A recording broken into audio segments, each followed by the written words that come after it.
These are the mountain passes that sit above the tree line, above most weather systems, and in several cases above any road that has ever existed anywhere on Earth. Some predate recorded history, some open to vehicles only within the last decade, and a few have been sealed shut for more than 70 years, not by snow or rock, but by governments, contested borders, and the aftermath of wars that technically ended long ago. This documentary covers the world's highest and most isolated mountain passes, what they are, where they are, who built them, who uses them, who closed them, and why any of it matters. 8 major mountain systems, 5 continents, an elevation ceiling of 5,913 meters above sea level, where India's Border Roads Organization finished a road in 2025 that now holds the verified record for the highest motorable road on Earth. Along the way, we'll also visit passes no vehicle has ever crossed and never will, and trace the long chain of history connecting all of them, because mountain passes are not merely roads. They are the hinges on which civilizations have turned.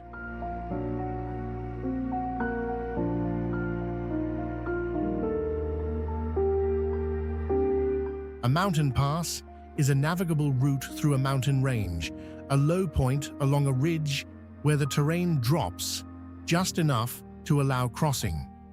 Passes exist because mountains, for all their mass, are not continuous walls. They have weak points, seams, gaps, and for as long as people have needed to move from one side of a range to the other, they have found those seams and moved through them. The word used for a mountain pass changes depending on where you are, and those differences in language carry the weight of entire cultures.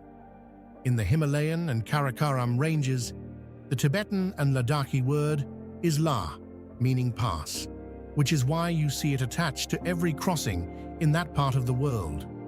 Khardung la, Tanglang la, Umling la, Mig la. In the Pamir Mountains of Central Asia, the Persian word kotal appears.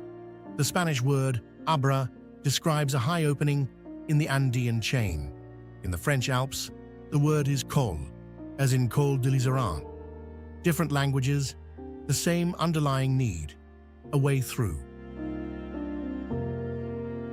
Whoever controlled a pass controlled the trade route, the military route, and the communication link running through it. And that reality held true across every century and every civilization that ever faced a mountain range. The Silk Road did not follow flat valleys alone. It climbed through passes in the Karakoram, the Pamir, the Hindu Kush, and the Tian Shan, carrying silk, spices, pashmina, salt, horses, ideas, and religions through gaps in rock at elevations that would today require careful preparation and staged acclimatization.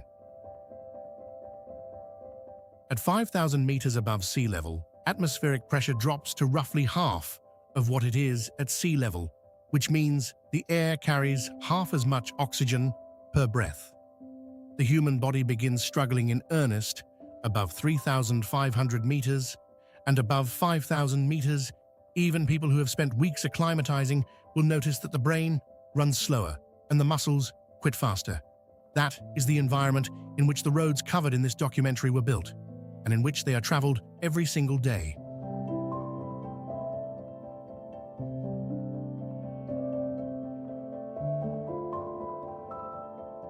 For decades, the question of which mountain pass held the record for the highest motorable road on Earth was not a clean answer. Deliberate misinformation complicated it. Commercial interests distorted it, and the issue was not clearly resolved until 2025. For most of those years, the name most people heard was Khardung La, a pass in Ladakh, northern India, where a sign at the summit declared it the highest motorable road in the world at 5,602 meters. Indian tourism operators promoted that figure, guidebooks printed it, and motorcyclists rode up specifically to claim they had reached the top of the motorable world. GPS surveys told a different story. Researchers consistently measured the actual summit elevation at approximately 5,359 meters, a gap of 243 meters between the sign and the truth, which is roughly the height of the Eiffel Tower. That exaggeration lasted as long as it did because it was commercially useful. A 243-meter lie generates considerably more tourism revenue than an accurate measurement. Once precise surveys were completed, Khardung La turned out not to be the highest motorable pass in India, and another Ladakh pass called Chang La, measuring approximately 5,360 meters, effectively sat 1 meter above it. Several other passes in the region exceeded Khardung La's real elevation by a far wider margin, meaning the sign had been wrong about both the number and the ranking. None of this is merely a footnote about one misleading road sign. Measurements at extreme elevation are genuinely difficult to pin down because GPS readings shift with atmospheric conditions. The definition of a summit is not always obvious when a road dips and climbs repeatedly across a ridge, and the word motorable covers an enormous range of road quality. A freshly paved Border Roads Organization highway is a fundamentally different object from a deteriorating Jeep track that was passable once, 2 decades ago, before the weather finished it off. Any honest discussion of altitude records has to hold those variables in mind. With those caveats on the table, the current picture looks like this. Migla in the Demchok sector of eastern Ladakh sits at 5,913 meters and holds the verified record as of 2025, completed by an all-woman engineering unit of the Border Roads Organization. Before Migla took the title, Umling La held it at 5,799 meters, a record confirmed by Guinness in 2021. And Umling La still welcomes civilian visitors with the right permits, making it the highest point most travelers in the region can legally reach by vehicle. Below those two, the list of extreme motorable passes stays concentrated in Ladakh and Tibet. Mana Pass in Uttarakhand sits at approximately 5,610 meters on an unpaved BRO road. Masimik La, at approximately 5,582 meters, is military only. Changla at 5,360 meters is paved and accessible. Tanglang La on the Manali-Leh highway sits at approximately 5,328 meters on sealed asphalt. China's Simo La at approximately 5,565 meters in Tibet may carry the highest quality paved surface of any road pass in the world, with asphalt maintenance that generally exceeds comparable Indian crossings. South America's top passes are genuine high-altitude achievements, sitting just about a full kilometer below the Asian leaders. Abra del Acay in Argentina's Salta province reaches approximately 4,972 meters as the high point of Ruta Nacional 40, the America's longest highway. Peru's Ticlio sits at approximately 4,818 meters on the Central Highway between Lima and La Oroya, where the air pressure at the summit runs to roughly half of what it is at sea level. Europe's leaders are lower still. The Col de l'Isère in the French Alps tops out at 2,764 meters, the highest paved pass in the Alps, which places it roughly 600 meters below Khunjerab, the lowest of the extreme Asian passes examined in this film. The highest road in the entire Alpine system barely clears the elevation at which the Manali-Leh highway begins its climb into genuinely extreme terrain.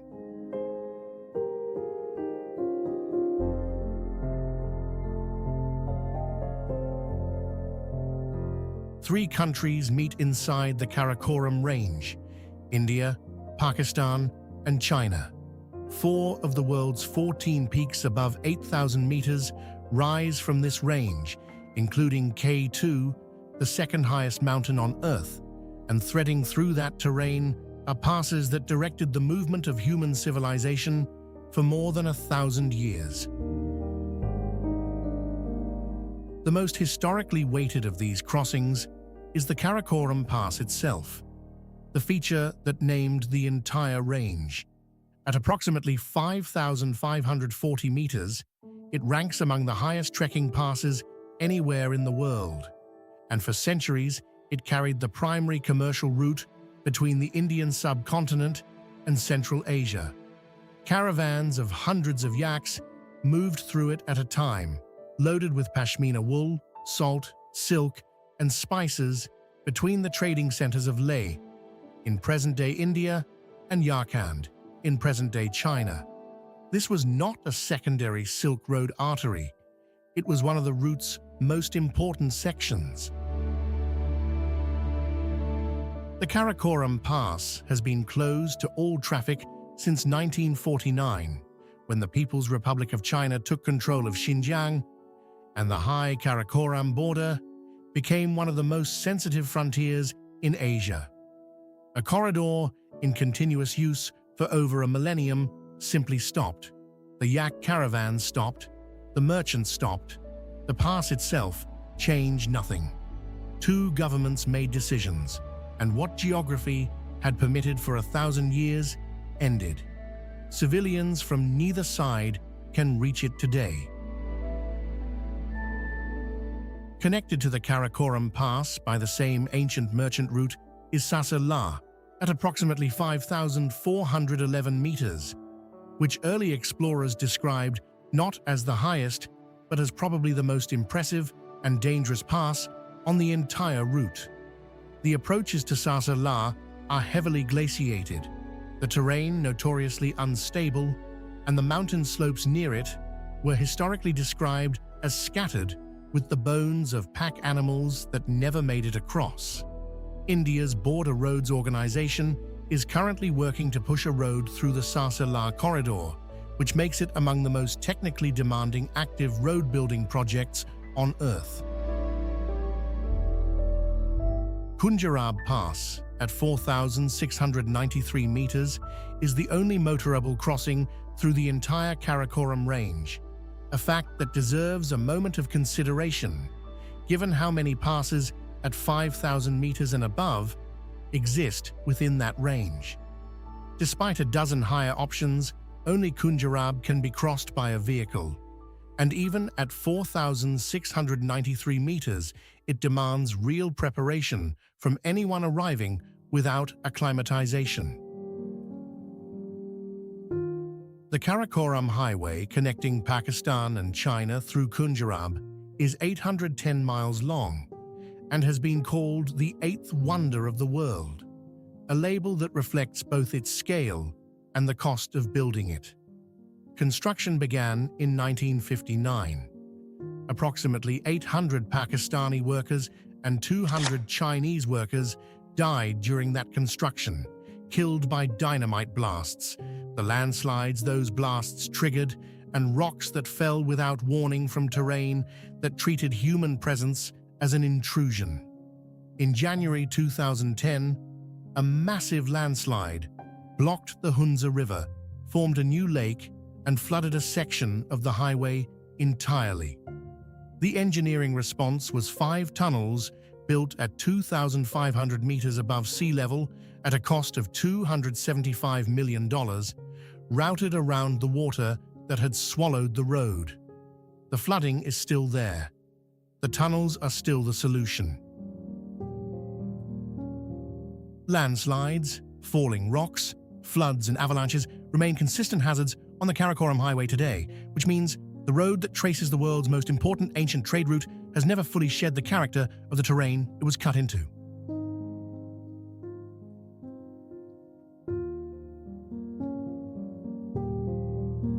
The Border Roads Organization is an engineering corps of the Indian Army, operating since 1960, with a mandate to build and maintain roads in India's border regions, particularly in the Himalayan states where civilian contractors cannot practically operate and where national security comes before civilian access.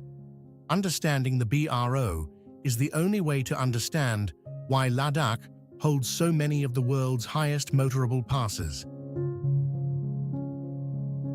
The line of actual control runs through Ladakh, the disputed de facto boundary between India and China that has been contested at various points since the 1960s. Moving personnel and equipment to forward positions along that border requires crossing mountain passes, which is why the BRO has spent decades pushing motorable access higher and higher into Ladakhi terrain. The result is that India now claims 11 of the 14 highest motorable passes globally, a number that reflects not geography alone, but a sustained, strategically driven infrastructure campaign in terrain where the economic case for road building barely exists. Changla, at approximately 5,360 meters, is paved and serves as the gateway to the Pangong Lake area, which draws significant tourist traffic. Tanglangla, on the Manali-Leh highway, sits at approximately 5,328 meters on sealed asphalt and is one of the highest points on any public paved highway in the world. That highway connects Manali in Himachal Pradesh to Leh in Ladakh through terrain snowbound for much of the year, and travelers on it cross several extreme passes in sequence, each one requiring its own acclimatization consideration. Baralachala, another pass on the same highway, sits at the watershed of 4 rivers, a geographic feature unusual enough to stand out even in Ladakh's already extraordinary landscape. The pace of BRO construction in the region has increased sharply in recent years, driven by heightened tensions along the line of actual control.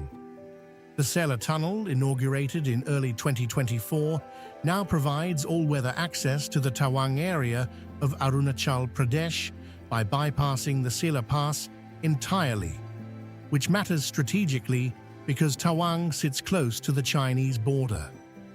Beyond road projects, the Indian government has announced a planned railway between Bhanupali and Leh that would tunnel beneath Tanglangla, Lachalungla, and Baralachala, with a proposed high station at approximately 5,256 meters, which would make it the highest railway station in the world by a wide margin. China's National Highway 219 in Aksai Chin and Tibet is part of the same competitive logic from the opposite side of the border. India builds roads in response to China. China builds roads in response to India. Mountain passes in the Himalayan region have been strategic assets for centuries, and they remain strategic assets now. The only thing that has changed is the scale of the machinery doing the building.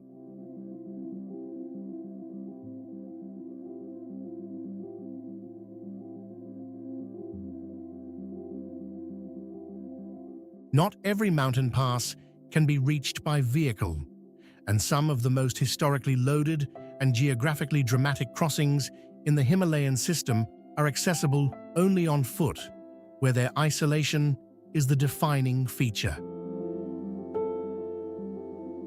Nangpa La sits at 5,806 meters near Cho Oyu, the 6th highest mountain in the world, on the Nepal-Tibet border.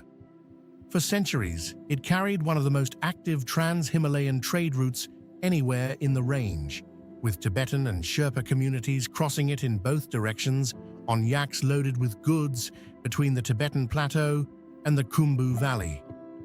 That changed in September 2006, when Chinese border guards fired on a group of Tibetan refugees crossing the pass and killed a 17-year-old Tibetan nun. A mountaineering expedition in the area captured the incident on video. The footage circulated internationally, and the crossing became militarized and effectively sealed from the Tibetan side. A trade route in active use for more than a millennium ended because of a single act of violence and its political aftermath. Thorong La, at 5,416 meters, is the high point of the Annapurna Circuit, one of the most celebrated trekking routes in the world, and the crossing that defines the experience of anyone who completes it. In October 2014, a severe storm hit the Annapurna region while large numbers of trekkers were on the circuit, and roughly 40 people were killed. The death toll generated significant international coverage and renewed debate about safety infrastructure on high-altitude routes, where the margin between a hard day and a fatal one can narrow quickly. The Everest Three Passes trek links Kongma La at 5,535 meters, Cho La at 5,420 meters, and Renjo La at 5,360 meters in a single circuit through the Khumbu region. Completing all three requires glacier crossings, technical sections on some passes, and sustained effort over multiple days, with views of 4 of the world's 6 highest mountains along the way. The route draws far fewer visitors than the standard Everest Base Camp trek, partly because of its difficulty and partly because the infrastructure supporting it is less developed.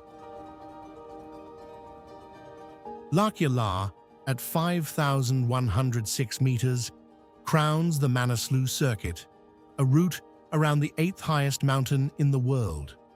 The circuit is less commercialized than the Annapurna or Everest regions, which means thinner logistical support and harder problem-solving when something goes wrong. Most trekkers time their summit push to arrive at and descend Lakya La before the afternoon weather builds, because the afternoon weather in the high Himalaya does not negotiate. What all of these passes share, beyond their elevation, is a specific kind of isolation. No vehicle can reach you. No road connects you to help. If weather moves in, if illness hits, if someone is injured, the options available are limited in ways that no motorable road, however high, quite replicates, because altitude compresses every difficulty. Breathing, thinking, moving and recovering all require more effort, and the margin for error shrinks accordingly.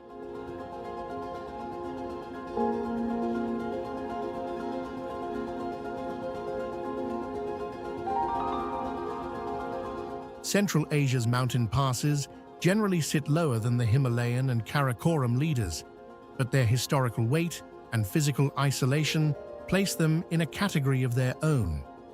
These were the corridors of the Silk Road for more than 1,000 years, and they remain today some of the loneliest roads on Earth.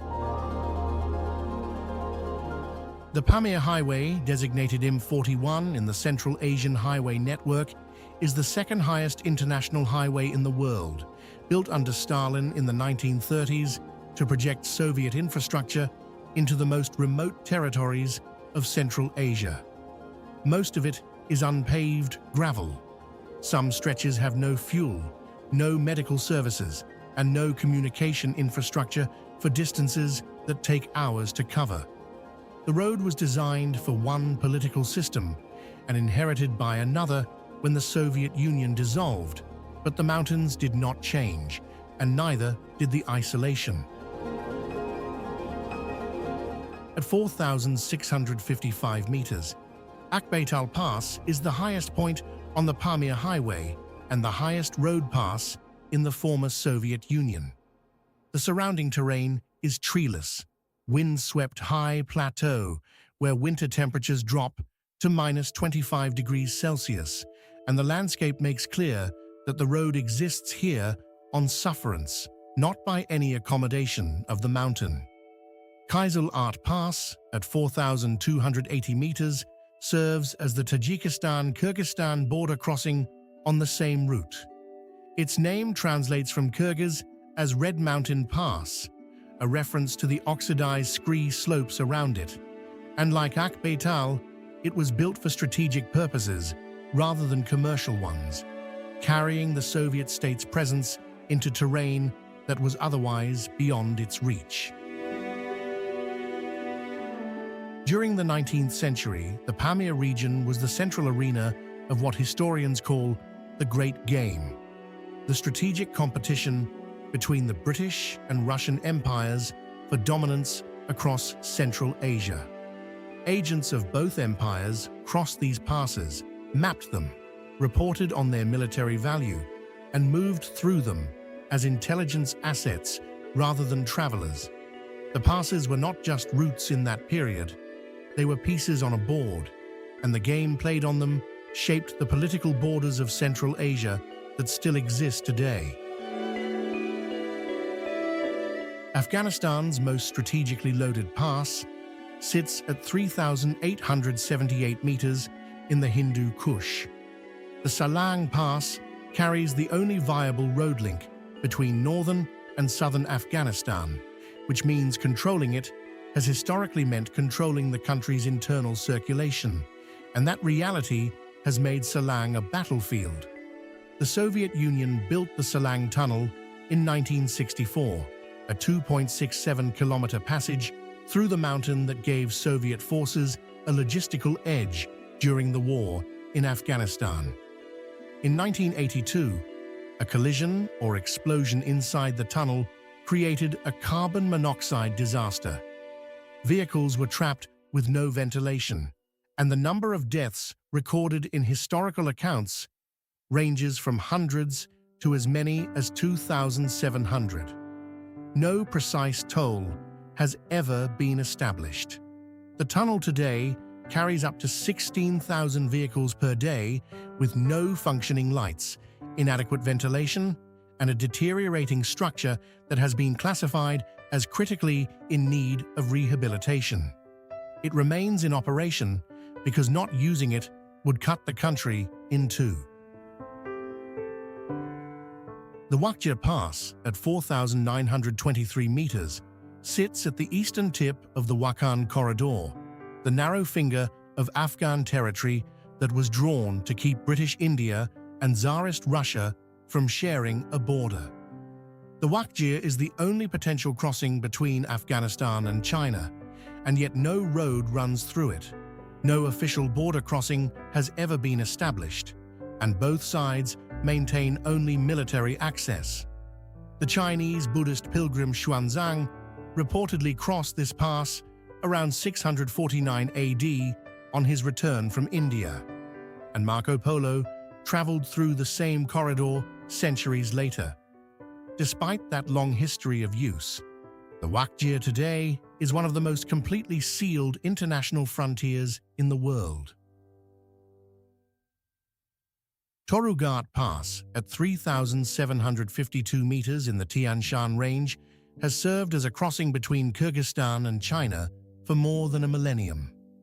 The stone caravanserai at Tash Rabat, built to shelter merchants on the Silk Road route, still stands near the pass today.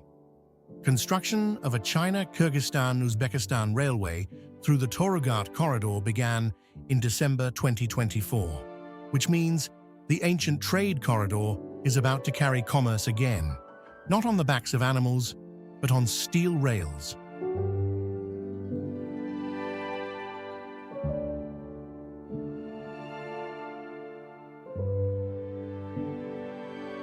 The Andes run the full length of the western coast of South America, forming the longest continental mountain range on Earth.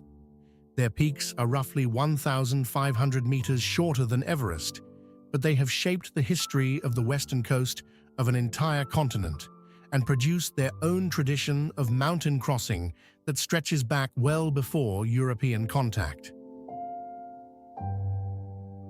The Inca road network, known as the Chapak Nyan, covered approximately 60,000 kilometers across 6 present-day countries, threading through the Andes on routes developed by Inca engineering over generations. The network carries UNESCO World Heritage status now, recognized as one of the most sophisticated pre-Columbian infrastructure systems anywhere in the Americas. The Inca Trail, which connects to Machu Picchu and has become one of the most walked trekking routes in the world, includes its highest point at approximately 4,215 meters on a section trekkers have long called Dead Woman's Pass, a name drawn from the shape of the ridgeline overhead. Abra de la Calle, in Argentina's Salta province, at approximately 4,972 meters, is the highest point on Ruta Nacional 40, the America's longest highway. The road is unpaved at the pass, requires four-wheel drive, offers no cellular coverage near the summit, and has no fuel available in the area. The landscape is high Andean plateau, oxidized rock, and thin cold air, and the pass demands a level of preparation and self-sufficiency that most roads in South America never require. The Paso Internacional Los Libertadores connects Santiago and Mendoza across the Andes and carries more traffic than any other mountain crossing in South America. In 1817, General San Martin led the Army of the Andes through this crossing to begin the campaign that liberated Chile. The Christ the Redeemer statue standing at the pass was cast from melted cannons following a 1902 border resolution between Argentina and Chile. A tunnel opened in 1980 eliminated 65 switchbacks that had previously defined the high-altitude section of the route, and the pass as a physical obstacle largely ceased to matter the day that tunnel opened. Peru's Ticlio Pass, at approximately 4,818 meters, carries the central highway between Lima and La Oroya, which makes it one of the highest passes in the world that functions as a working commuter and freight route rather than a tourist destination. Trucks carrying ore from the central Andean mines cross Ticlio as a logistical routine.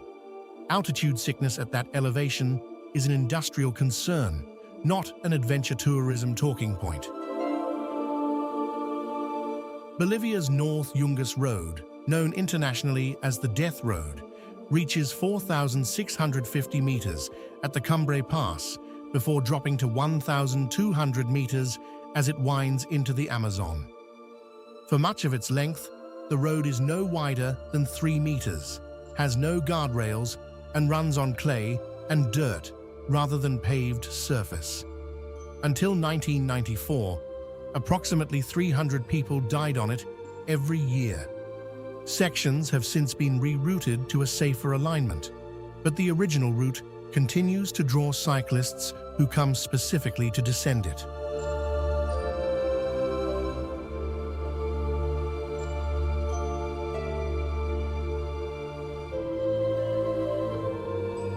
The Alps blocked movement between northern and southern Europe for centuries, and the passes through them shaped military campaigns, trade networks, pilgrim routes, and imperial ambitions from Roman times forward.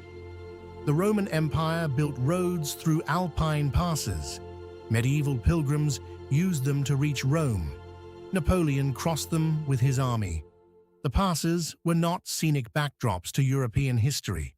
They were part of its architecture.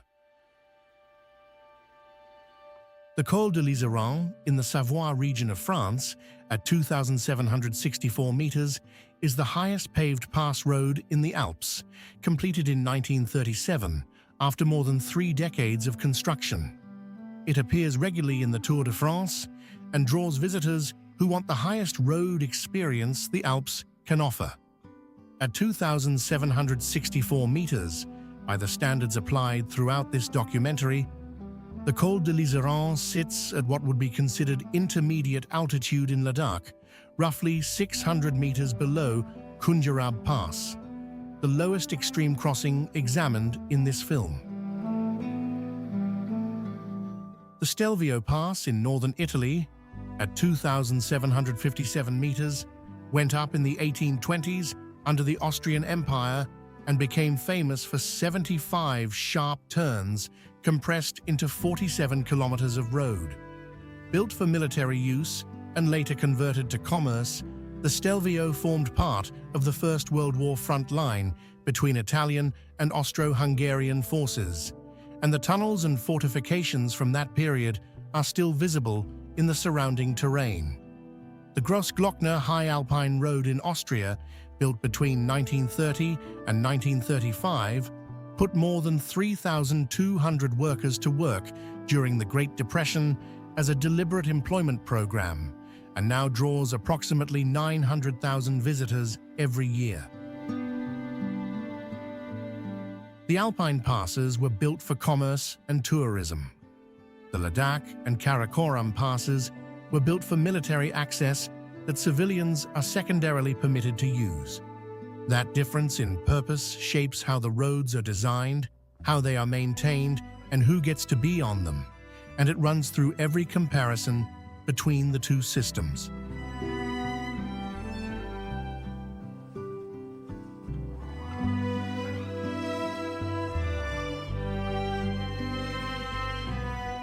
Not every mountain road was built by an army corps or a colonial government or an infrastructure ministry with a budget and a timeline. Some were built by the people who needed them, using whatever those people had, because waiting for someone else to solve the problem was not a viable option. The Guoliang Tunnel in China's Henan province stands as the most celebrated example of this kind of construction anywhere in the world. The village of Guoliang sat surrounded by high mountains with no viable access route in or out except a narrow, precarious track carved into the cliff face, a path that restricted what could be brought into the village and enforced a kind of permanent isolation on everyone who lived there. In 1972, 13 villagers decided to end that isolation themselves. No excavators, no bulldozers, no dynamite, only hammers and chisels, and the intention to cut a tunnel directly through the mountain. The tunnel they completed runs approximately 3/4 of a mile long, stands 16 feet tall and 13 feet wide, and took 5 years to finish. 3 of the 13 people who began the project did not survive it.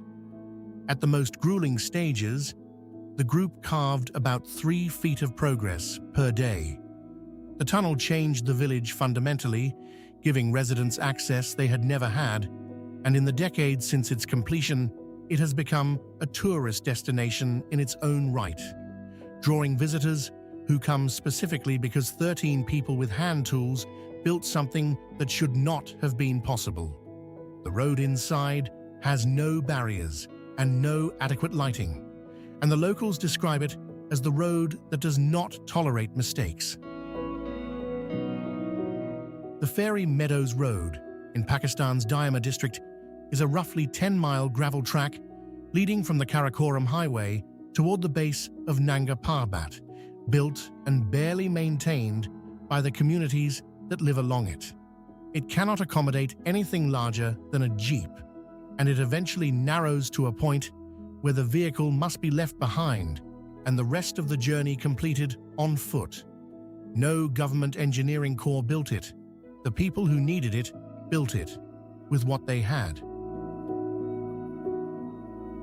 The Kilar to Pangi Road in Himachal Pradesh runs approximately 70 miles, reaches about 8,200 feet elevation, has no guardrails, and is only open during summer months. A 6-mile section features a rocky overhang that appears structurally unsound. The road was built by local villagers centuries ago and has not been formally repaired since its original construction. It is wide enough for one vehicle at a time. A vehicle that goes off the edge falls 2,000 feet. These 3 roads share a single underlying logic. They were not built for empire or strategic positioning or geopolitical competition.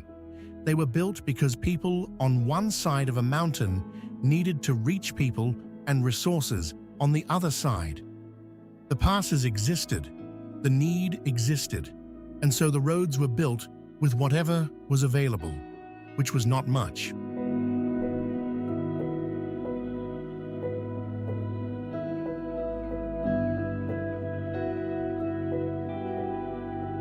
For most of human history, improving mountain access meant building better roads over passes, smoother surfaces, wider lanes, more reliable maintenance.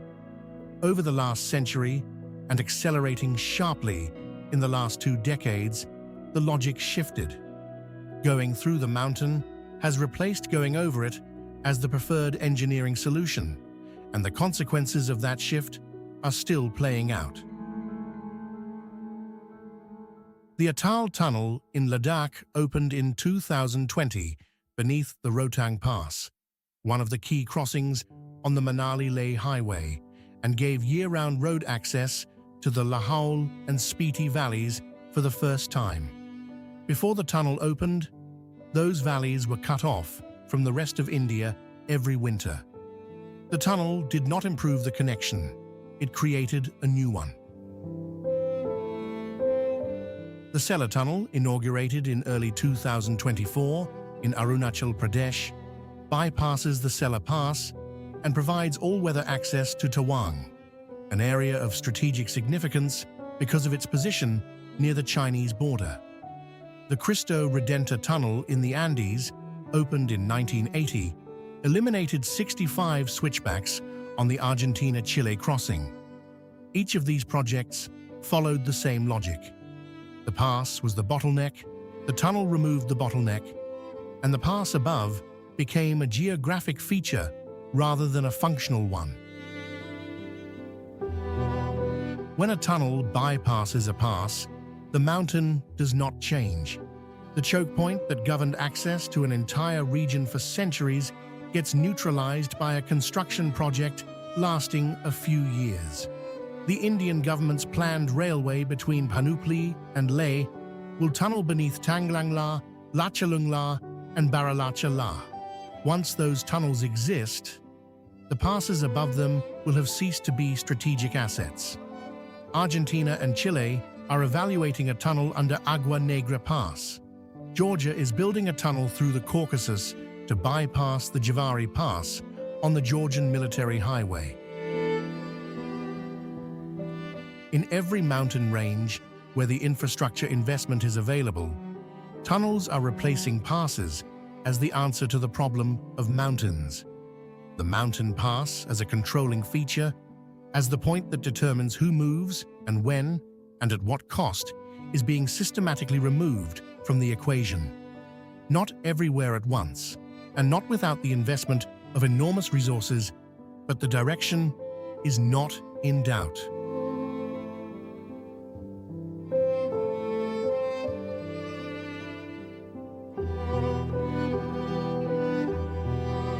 Among the most striking facts in this documentary is how many of the world's most historically significant mountain passes are currently closed, not seasonally closed the way alpine passes are during snowbound winter months, but locked shut by political decisions that have held for decades.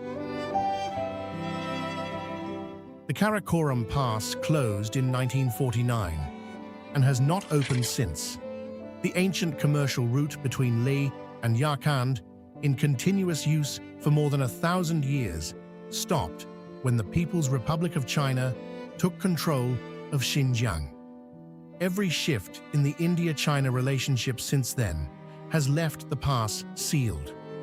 The geography has not changed.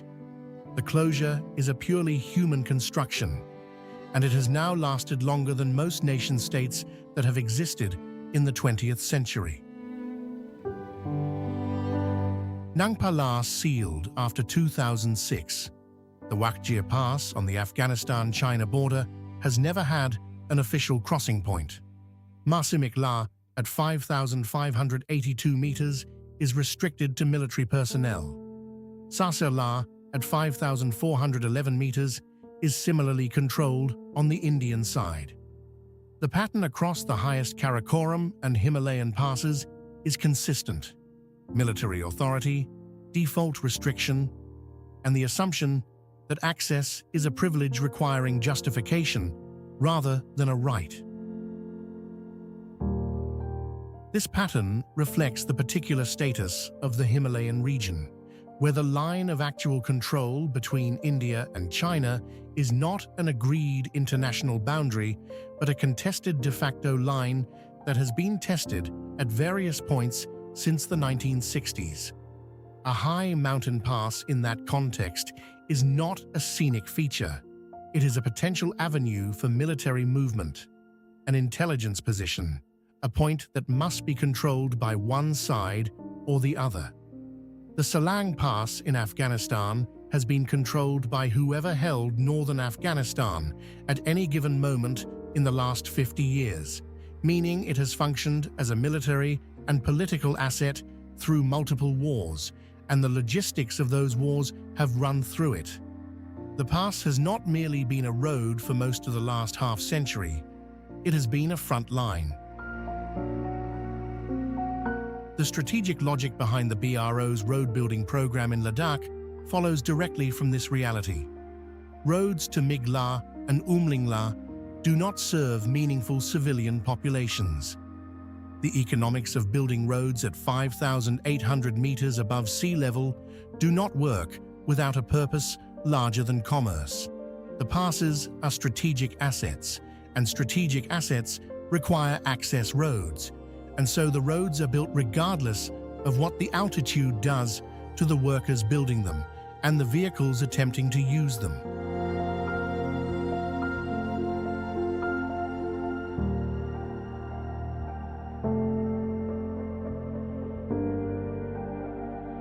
Most of this documentary has examined passes as infrastructure, strategic assets, historical routes, and engineering projects. Worth setting aside those frames for a moment is the question of what these places actually feel like from the inside, and what it has meant for human beings to work in and move through them across centuries. At 5,799 meters on Umling-La, the air carries roughly half the oxygen available at sea level. An unacclimatized person arriving there suddenly would lose consciousness within minutes. Even someone who had spent weeks acclimatizing in stages would notice the body working harder, breathing requiring deliberate effort and physical exertion that would barely register at sea level, demanding real attention. The cold at that elevation is serious. The sun is brutal because the thin atmosphere absorbs far less ultraviolet radiation than the air at lower altitudes. The Karakoram Pass traders moving their yak caravans through at 5,540 meters were operating in that environment without modern cold weather gear, without any altitude medication, without GPS, and without a rescue option if something went wrong. The bones of pack animals on the approaches to Sasa La, scattered on the glacier approaches and described by early explorers in their accounts, are a material record of what the cost of failure at that altitude looked like. The approximately 800 Pakistani and 200 Chinese workers killed during the Karakoram highway construction were working in that terrain with unstable geology and without the safety infrastructure that modern construction projects would require as a baseline. The Soviet workers who built the Pamir Highway in the 1930s faced terrain hazards alongside the political pressure of Stalin's timeline, where finishing behind schedule carried its own category of risk. The 13 villagers who dug the Salang Tunnel were not at extreme altitude. What they shared with the Karakoram highway workers and the Pamir highway builders was a specific quality of operating at the edge of what is possible with available tools, where the gap between completing the project and dying in the attempt stays narrow enough to matter. Trekkers crossing Thorong La today carry weather forecasts, communication devices, and the knowledge that tea houses and established rescue protocols exist nearby. Roughly 40 people still died there in a single October storm in 2014. High-altitude mountain environments do not become forgiving because better infrastructure surrounds them. The margin for error stays small, and what happens when that margin is exceeded stays the same, regardless of the century.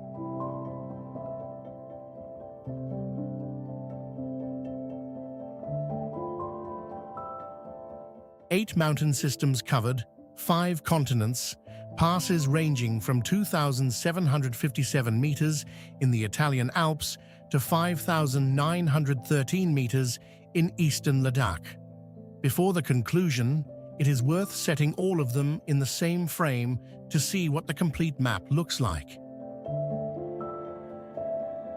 The altitude leaders cluster in a small geographic region defined by the convergence of the Himalayas, the Karakoram, and the Kunlun ranges.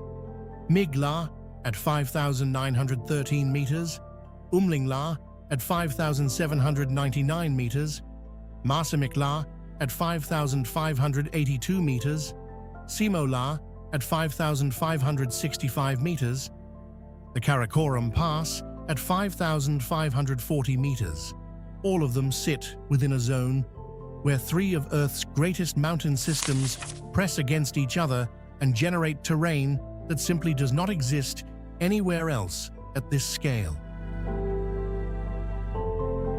The second tier extends through Nepal and Tibet. Nangpa La, at 5,806 meters, sits above every motorable road on Earth and is simultaneously sealed by political violence. Kongma La, at 5,535 meters, Chola at 5,420 meters, and Thorong La at 5,416 meters define the high trekking passes of the Khumbu and Annapurna regions, requiring multi-day approaches and the acceptance of real physical risk. Below them, in the Central Asian tier, Akbaital at 4,655 meters and Kunjarab at 4,693 meters represent the top of the motorable Pamir and Karakoram ranges, with the Wakjir at 4,923 meters sitting sealed and impassable above them. The Andes bring Abra de la Kai at 4,972 meters, Ticlio at 4,818 meters, the Cumbre Pass at 4,650 meters above the Death Road, and Dead Woman's Pass at 4,215 meters on the Inca Trail. The European Alps close the list with the Col de l'Iseran at 2,764 meters and the Stelvio at 2,757 meters. The highest roads on the continent, both of them below what would count as interesting altitude in Ladakh. The vertical gap between the bottom of this list and the top exceeds 3,100 meters. A person crossing the Col de l'Iseran is on a maintained road in a tourist region in France, with every form of modern assistance available nearby.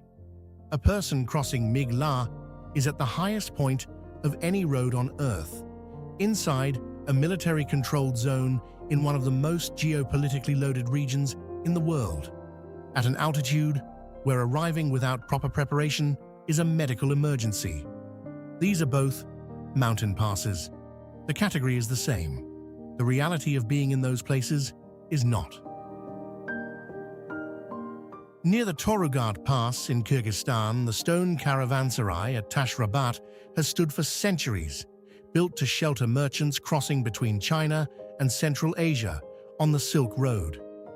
The railway, now under construction through the Torugat corridor, will carry goods through that same historic crossing far faster than any yak caravan managed, which is an efficient summary of 1,000 years of mountain pass history. The passes themselves have not changed, and everything that moves through them has.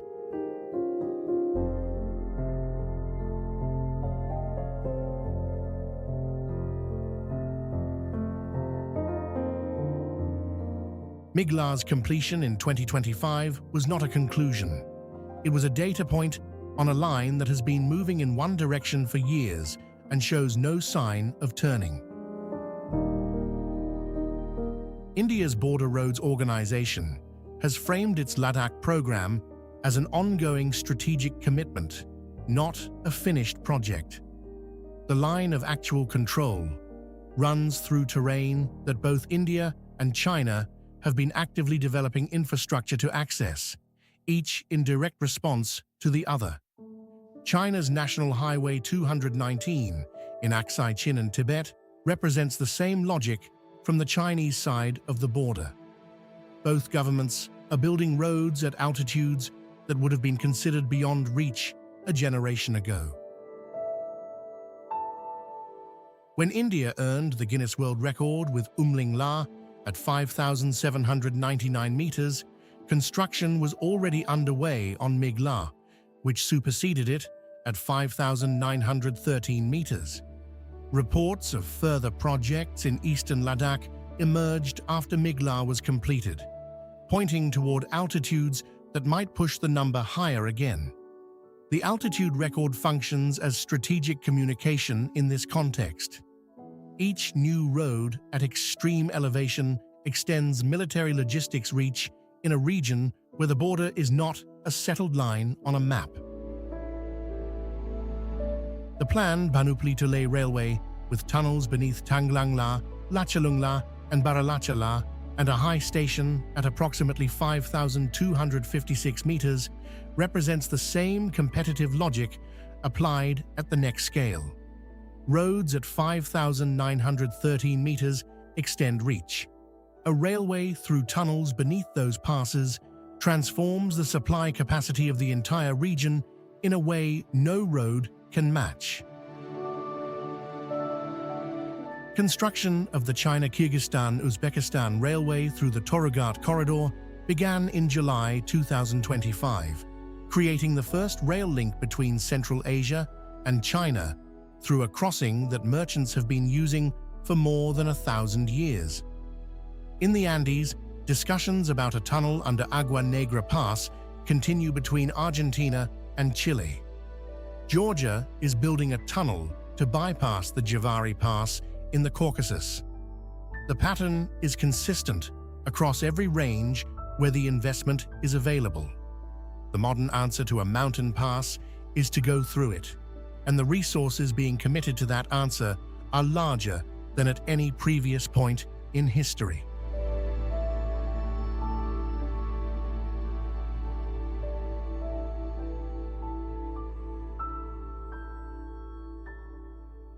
The opening of this documentary made a simple claim. These are the mountain passes that sit above the tree line, above most weather systems, and in several cases, above any road that has ever existed anywhere on Earth. Having traveled through 8 mountain systems on 5 continents, 5 things stand out from everything examined. The first is that the relationship between human civilization and mountain geography runs deeper and longer than most people recognize. Caravans moved through the Karakoram Pass for more than 1,000 years. The Tian Shan crossings carried the cultural and commercial exchange that shaped Central Asian and Chinese civilization across centuries. The Pamir Highway follows corridors ancient merchants had already mapped as viable. The Inca road network crossed the Andes with an engineering sophistication that the Spanish, when they arrived, largely left intact because it worked. The second is that altitude is a genuine physical barrier, not just an impressive number. The difference between 4,000 meters and 5,000 meters is not a matter of degree. It is the difference between a demanding road and a road where the space between a hard day and a fatal one can close without much warning.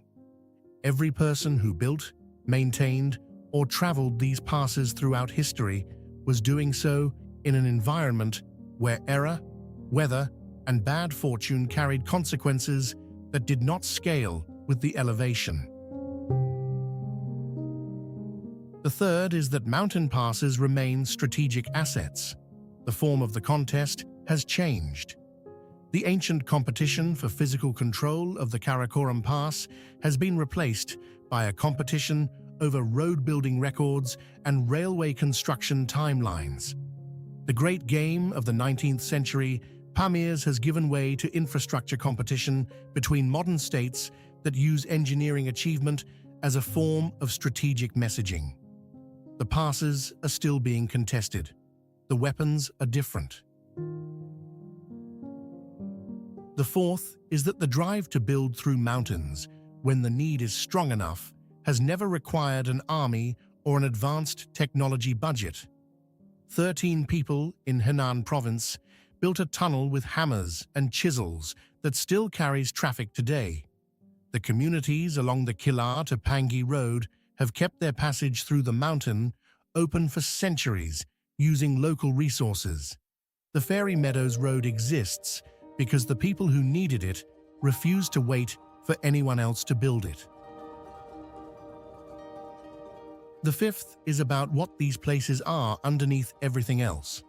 Mountain passes are points of extreme isolation by definition. They are high, cold, remote, and difficult. Every single one of them is also a point of connection, a place where the mountain steps back just enough to let one world reach another. Nangpa La connected Tibetan and Sherpa communities across the Himalaya for generations before it was sealed. Khunjarab connects Pakistan and China today. Thorongla connects the two halves of the Annapurna circuit. Torughat connects Central Asia to China. The isolation is real. The connection it enables is the reason these places appear in the historical record at all. The highest passes on the list, Migla, Umlingla, the Karakoram Pass, are not the most important ones in the story. They are the highest ones.